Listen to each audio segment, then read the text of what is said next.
నమస్తే welcome to అపూర్వ వంటలు। ముందుగా మీ అందరికీ దసరా నవరాత్రి శుభాకాంక్షలు। మన ఛానల్లో దసరా నవరాత్రి నైవేద్యాలు ప్రతిరోజు పోస్ట్ చేస్తున్నాను। అంటే దసరా నవరాత్రుల్లో రేపు 5వ రోజు అయితే ఇవాళ పొద్దున్నే 5వ రోజు నైవేద్యం పోస్ట్ చేస్తాను। ఫస్ట్ టైం మన వీడియోస్ చూస్తుంటే మన ఛానల్ని సబ్స్క్రైబ్ చేసుకొని ఫాలో అవ్వండి। నవరాత్రుల్లో 4వ రోజు అమ్మవారిని మహాలక్ష్మీదేవిగా అలంకరిస్తారు। అమ్మవారికి అల్లం గారెలని సమర్పిస్తారు। అల్లం గారెలు తయారు చేసుకోవడానికి ముందుగా టీ గ్లాసు పొట్టు మినపప్పు, అదే టీ గ్లాస్తో 2 టీ గ్లాసుల వరకు మామూలు మినపగుళ్ళని వేసేసేయండి। ఇలా వేసిన తర్వాత 2-3 సార్లు శుభ్రంగా కడిగి దీనికి సరిపడా నీళ్ళని వేసేసి ఈ మినపగుళ్ళని 4 గంటల పాటు నానపెట్టుకోండి। ఇలా పొట్టు మినపప్పు, మామూలు మినపప్పు వేయటం వల్ల గారెలు చక్కగా స్మూత్గా లోపల నుంచి పైనుంచి క్రంచీగా వస్తాయి। అలాగే మనం పొట్టు అనేది కడుక్కోవాల్సిన అవసరం కూడా ఉండదు। 4 గంటలు ఇవి నానిన తర్వాత వీటిని ఒక వడబుట్టకి వేసేసేయండి। దీనివల్ల ఈ నీళ్ళన్నీ కూడా కింద గిన్నెలోకి వడబుట్టలో నుంచి దిగి చక్కగా మనకి మినపగుళ్ళు అనేవి ఆరతాయి। ఇప్పుడు ఈ అల్లం గారెల్ని తయారు చేసుకోవటానికి ఒక మిక్సీ జార్ని తీసుకోండి। దాంట్లో శుభ్రంగా కడిగిన 6 పచ్చిమిర్చిని వేసేసేయండి। అలాగే 2 ఇంచుల వరకు అల్లాన్ని తీసుకొని పొట్టు తీసి సన్నని ముక్కలుగా తరిగి వాటిని కూడా మిక్సీ జార్లోకి వేసుకున్న తర్వాత 2 రెమ్మల వరకు ఫ్రెష్ కరివేపాకు, అలాగే 1 టేబుల్ స్పూన్ వరకు కూడా క్రిస్టల్ సాల్ట్ని వేయండి। 1 టేబుల్ స్పూను జీలకర్రను వేసి ఇదంతా కూడా కచ్చాబచ్చాగా మిక్సీ పట్టుకోండి।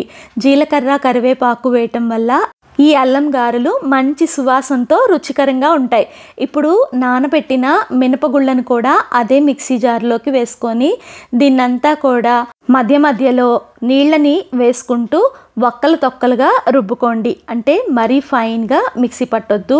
చూడండి, స్పూన్తో పిండిని తీస్తే ఇలాగా గిన్నెలోకి వేస్తే పిండి అనేది చక్కగా కూర్చుంటే మనకి ఈ బ్యాటర్ అనేది పర్ఫెక్ట్గా రెడీ అయినట్టే।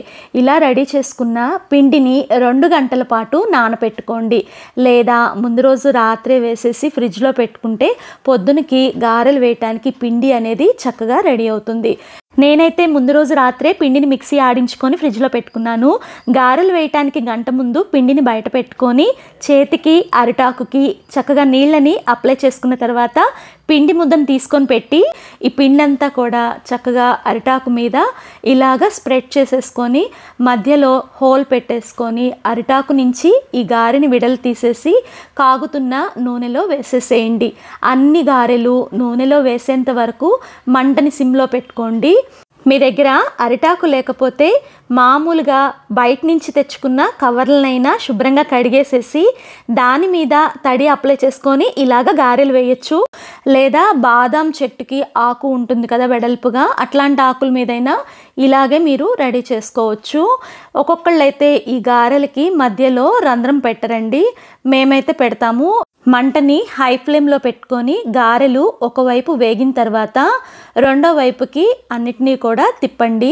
ఇలా టర్న్ చేసుకున్న తర్వాత రెండో వైపు కూడా మంచి కలర్ వచ్చే వరకు కూడా హై ఫ్లేమ్లో వేపుకోండి। ఇలా వేపుకున్న గారెల్ని నూనె వడిచేటట్టు తీసేసి ఇంకా ప్లేట్లోకి సర్వ్ చేసుకోవడమే। రెండో వాయి కూడా వేసేసి వేపుతున్నాను। మనము పిండి నానపెట్టాం కదండి, అలా నానపెట్టడం వల్ల గారెలు అనేవి చక్కగా పొంగి పైనుంచి క్రంచీగా లోపల నుంచి స్మూత్గా చాలా టేస్టీగా వస్తాయి। ఇంకా ఈ అల్లం గారెలను అయితే అరిటాకులో వేసేసి చక్కగా అమ్మవారికి సమర్పించడమే। మీరు కూడా ఈసారి నవరాత్రుల్లో నా రీతిలో మహాలక్ష్మీదేవికి అల్లం గారెల్ని తయారు చేసి సమర్పించి అమ్మవారి దయకి పాత్రులవ్వండి। వీడియో నచ్చితే లైక్ చేయండి, దానివల్ల తెలియని వాళ్ళకు కూడా ఈ వీడియో వెళ్తుంది, వాళ్ళకి చక్కగా యూజ్ అవుతుంది। చూసారా గారెలు లోపల నుంచి ఎంత స్మూత్గా ఉన్నాయో। వీడియోని మీ ఫ్రెండ్స్కి, రిలేటివ్స్కి తప్పనిసరిగా షేర్ చేయండి।